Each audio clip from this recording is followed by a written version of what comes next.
बाकी अच्छा लागलू भले सवरे बालू तका हो बाकी अच्छा लागलू भले सवरे बालू तका हो बाकी अच्छा लागलू जमन बात होला खुल के बोलेलू हो जमन बात होला खुल के बोलेलू तू त सच्चा लागलू हाय भले सवरे बालू तका हो बाकी अच्छा लागलू भले सवरे बालू तका हो बाकी अच्छा लागलू Ambe recording studio Delhi.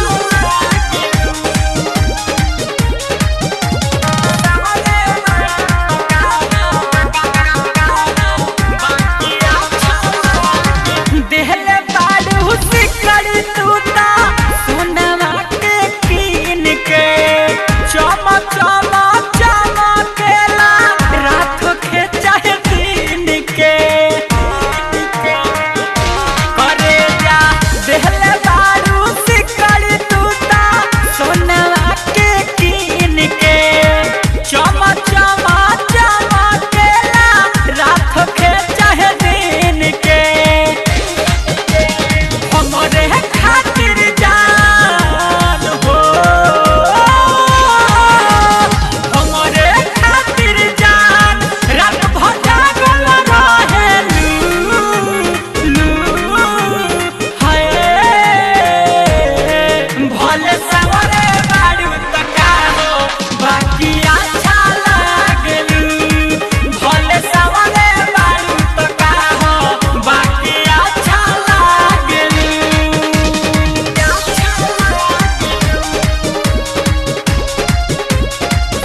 Music by अभय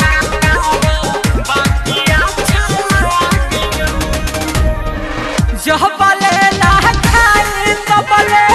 खालू ना खाना निरमल लोगे सयालो तो बड़ू दीवाना करे क्या जह बले ना खाए तो बले खालू ना खाना निरमल लोगे ससुरिया तो बड़ू दीवाना कोहेला फूल का राजा हो कोहेला कुछ बोले राजा तब पीछा भागलू हो हाय भले सवरे बालू तका हो बाकी अच्छा लागलू भले सवरे बालू तका हो बाकी अच्छा लागलू जमन बात होला खुल के बोलेलू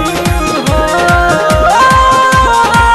जमन बात होला खुल के बोलेलू तू त सच्चा लागलू